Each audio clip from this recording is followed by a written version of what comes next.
Chaos Noctis. Subscribe to Vincent Valentine EX Turk channel. Hello, March, Prince of Chaos is your king. It's about time EX Turk, and I'm more in my Final Fantasy VII. Let me go ahead and take this off right now. Magic. But no, I'm more in my Final Fantasy VII athletic wear. So, you know this is going to be a Final Fantasy discussion. I just got, no, but really I got to clean for my new Downy ultra soft, ultra smooth Downy to keep it clean. Also, this is going to be brought to you by Anytime Fitness. Go there, get ripped anytime, all day, every day, no problem. You know, if you're a true Archfiend, you do work out. But anyways, we're going to be talking about the future of Final Fantasy. Mostly Final Fantasy 15. With episode Prompto coming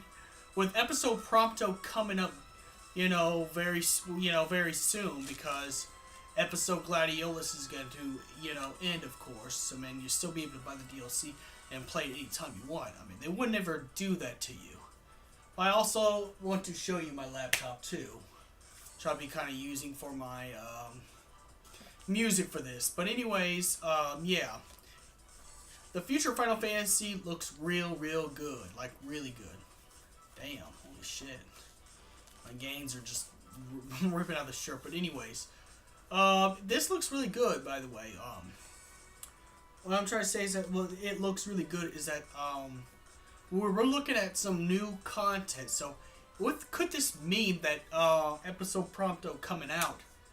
This could all mean a lot of things.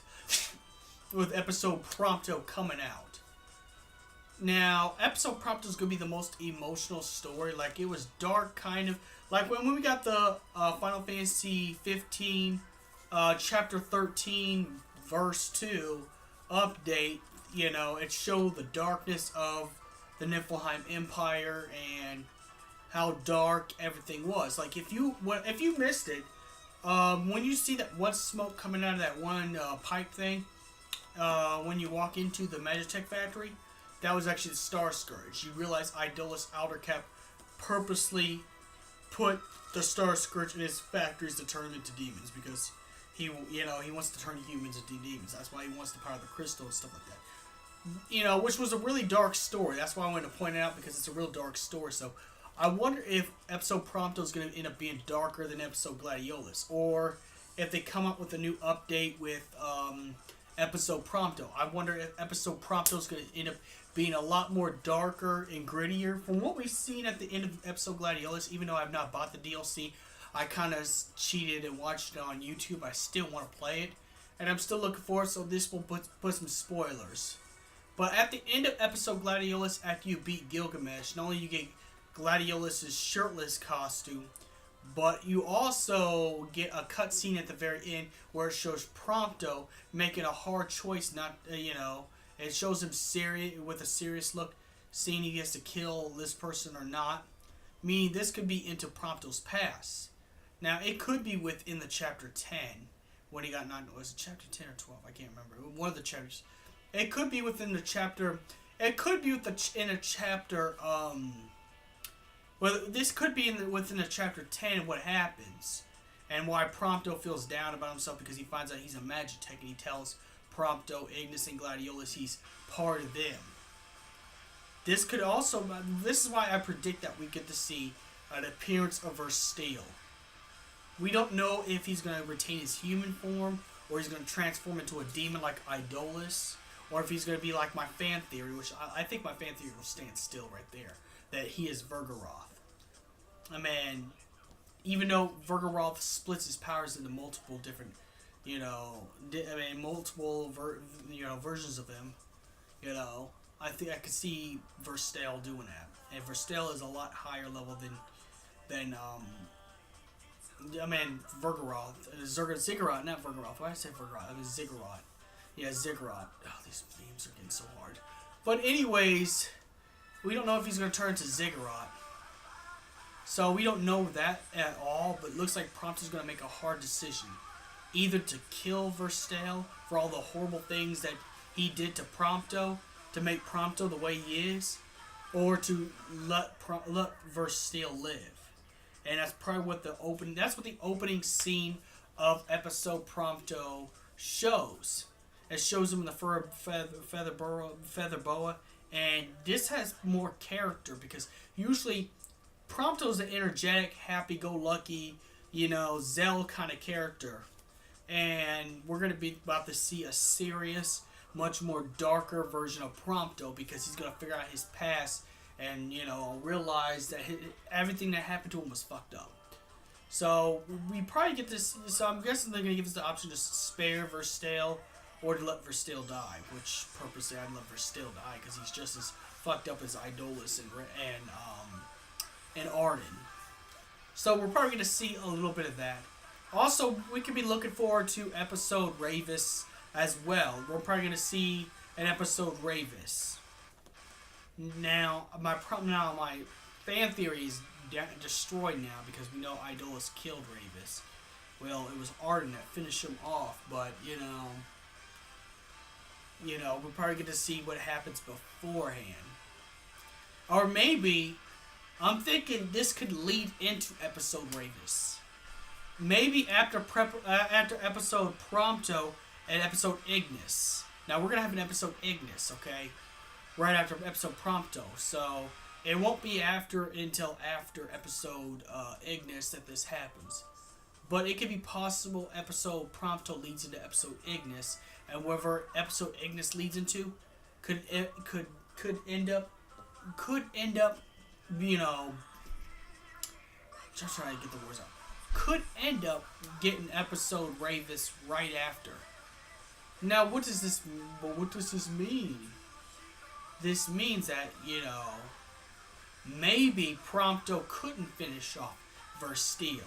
And if Prompto can't finish off Versteel, even though Versteel's a horrible man for doing the experiments to his son, and his son spares his life, this could probably have it where Ravis finishes off Versteel. Even though Ravis turns good later on, Ravis is still cold.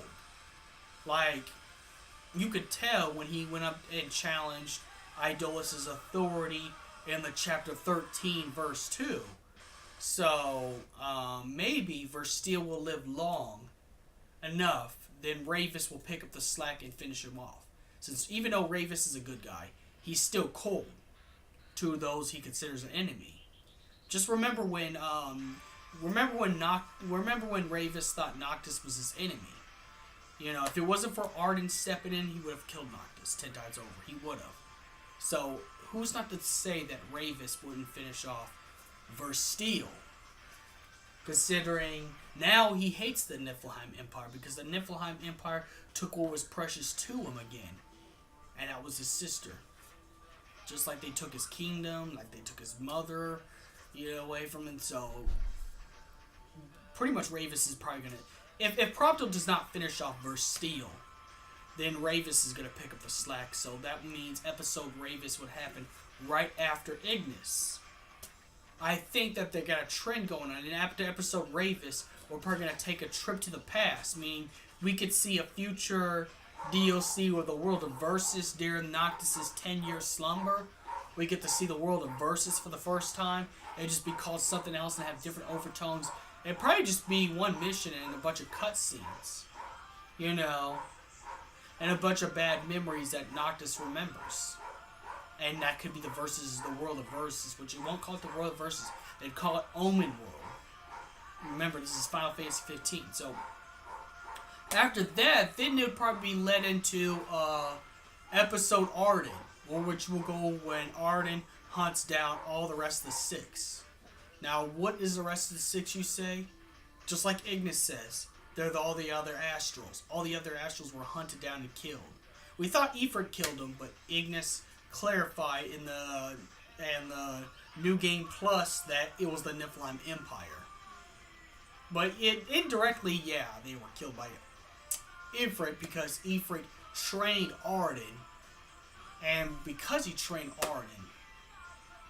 Now, I know this is mostly fan theory stuff, but I'm just saying that it is possible we could be looking at more content And as the story progresses, on the DLC episodes progresses, and all the DLC episodes come out, we could see a more darker tone Final Fantasy Versus 13 feel to it without being Versus 13, because, remember that one update we got, the 1.7 update, the story got kind of darker a little bit when we saw the security cam footage, everything that happened before the events of Chapter 13.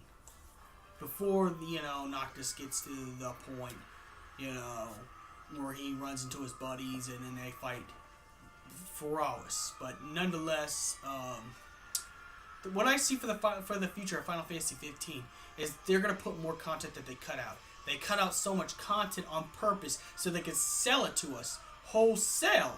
Now, genius, but I don't really approve of that, because I'd rather just have my content on my disc instead of having to buy it, or I happen to buy a $25 season pass just to play the rest of the story.